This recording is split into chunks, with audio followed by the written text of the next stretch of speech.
An Avalanche of Lies. Verses in honor of Master Rennyo Shonen by Gansen Welch Sensei.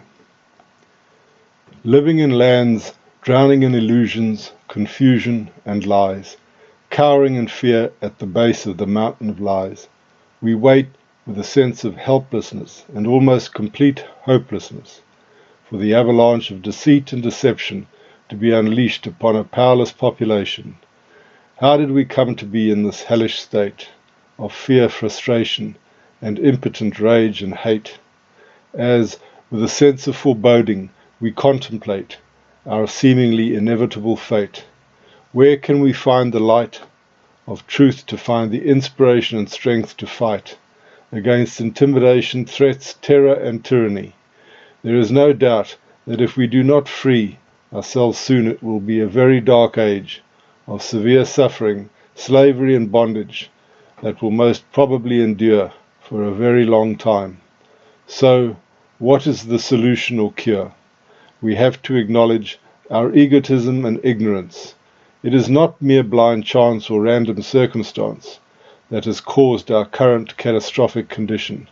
To extricate ourselves from this dire and desperate situation, we must look to the wisdom and compassion of Amida. This is what the Amida Dharma Masters from Nagarjuna to Honen Shinran and Rennyo taught. And we who are helplessly caught in the mortal coils of evil karma must acknowledge and take refuge in Amida Buddha and his supreme, sublime and divine Dharma. Never in the past, present or future to be equaled, and never in the past, present or future to be surpassed. So, with an attitude of humility and great gratitude, let us think and say, each and every day, Namo Amida Butsu, Namo Amida Butsu, Namo Amida Butsu. Thank you, Amida Buddha. Homage to Amida Buddha. I take refuge in Amida Buddha. The above verses were inspired by passages from Rennyo Shonen Afumi, Gubanshu, the Letters of Master Rennyo.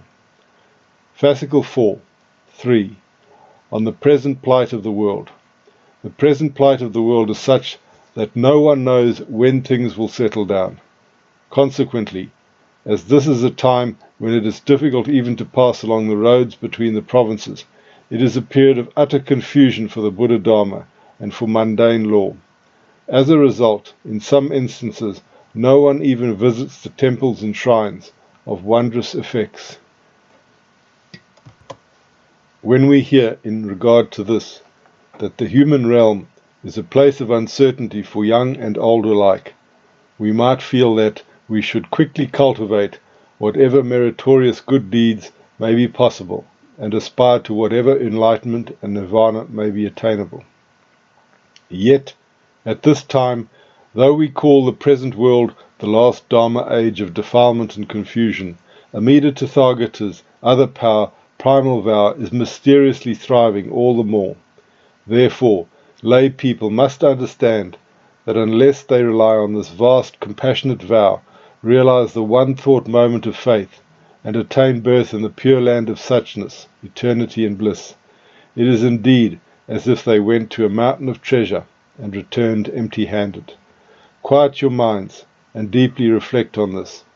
Thus it is that when we inquire in detail about the vows of all the Buddhas, we hear that they were unable to save women burdened with the 5 obstacles and evil-doers who had committed the 5 grave offences. We are reminded in regard to this that it was Amida Tathagata who alone made an unsurpassed, incomparable vow, the great vow that he would save ordinary beings burdened with evils and offences, and women burdened with the 5 obstacles. How gracious a vow, and how inadequate words are to describe it. Accordingly, long ago, when Shakyamuni expounded the Lotus Sutra, the wondrous text of the one vehicle on Mount Grachya, Devadatta provoked Ajasatru to acts of treachery. Shakyamuni then led Vahadei to aspire to the land of serene sustenance. Because Shakyamuni withdrew from the assembly gathered at Mount Grajaka, where he was expounding the Lotus Sutra, descended to the royal palace and graciously set forth the Pure Land teaching for Vahadei's sake, Amida's primal vow has flourished to this day. This is why we say that the teachings of the lotus and the Nembutsu were given at the same time.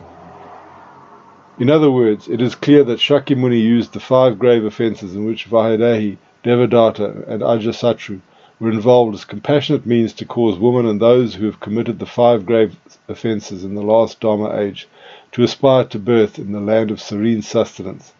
He assured us that even such people would unfailingly attain birth in the land of serene sustenance if they took refuge in the inconceivable primal vow. This you should know. Respectfully, written on the 27th day of the 9th month, Bunmai 9, 1477. Fascicle 4, 6, on the great benefit bestowed with the awakening of the one-thought moment of faith. In the hymns on the last Dharma age, Master Shinran states that virtue of unsurpassed and great benefit is bestowed on practitioners who, with the awakening of the one-thought moment, entrust themselves to Amida.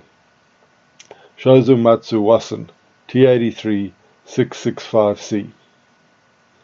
When sentient beings of this evil world of the 5 defilements entrust themselves to the selected primal vow, indescribable, inexplicable, and inconceivable virtue fills the existence of these practitioners.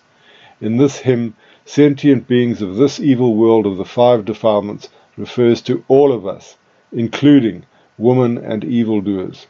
Therefore, although we are such wretched beings who commit evil throughout our lives, there is no doubt at all that those who rely single-heartedly and steadfastly on Amida Tathagata and entrust themselves to the Buddha to save them in regard to the afterlife will unfailingly be saved.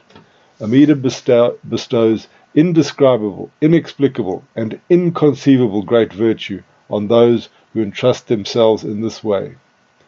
Indescribable, inexplicable, and inconceivable virtue means unlimited great virtue, because this great virtue is directed to us sentient beings who single-mindedly entrust themselves to Amida. Karma hindrances of the 3 periods, past, future, and present, are instantly extinguished, and we are established in the stage of those who are truly settled, or in the stage equal to perfect enlightenment. Again, this is expressed in the hymns on the last Dharma age. Shozomatsu Wasen, T83, 664 BC, 665b. Entrust yourselves to the primal vow of Amida. All those who entrust themselves to the primal vow will, through the benefit of being embraced and never abandoned, reach the stage equal to perfect enlightenment.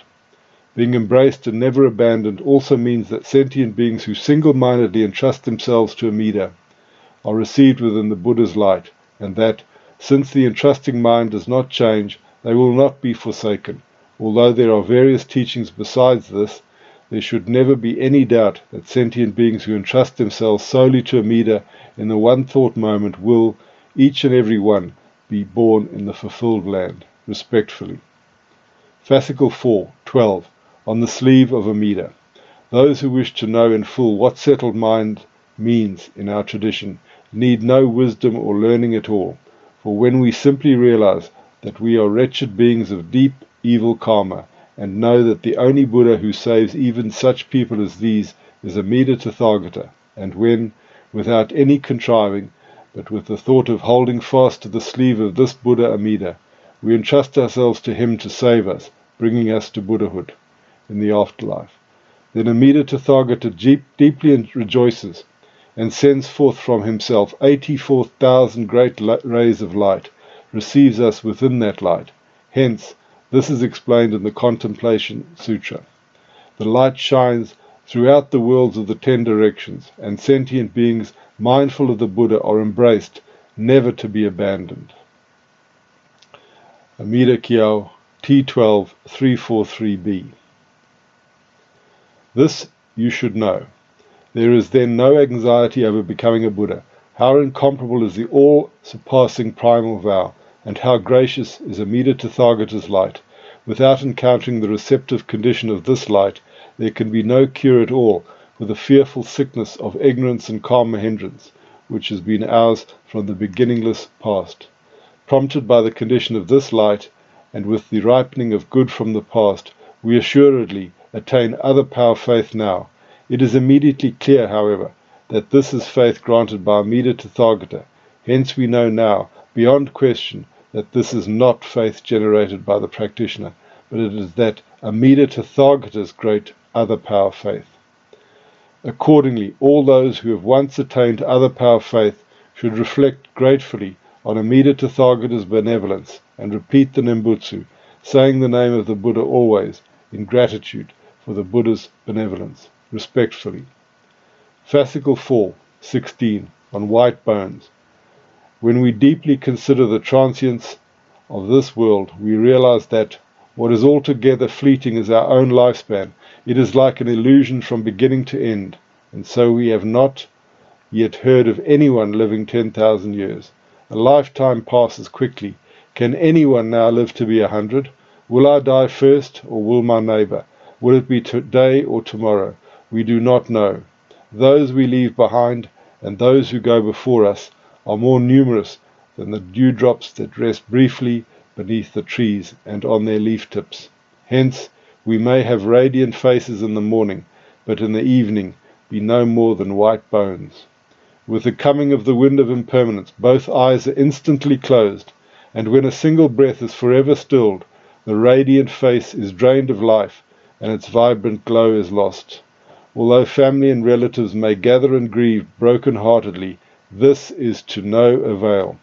As there is nothing else to be done, the once familiar form is taken to an outlying field, and when it has vanished with the midnight smoke, nothing is left but white bones.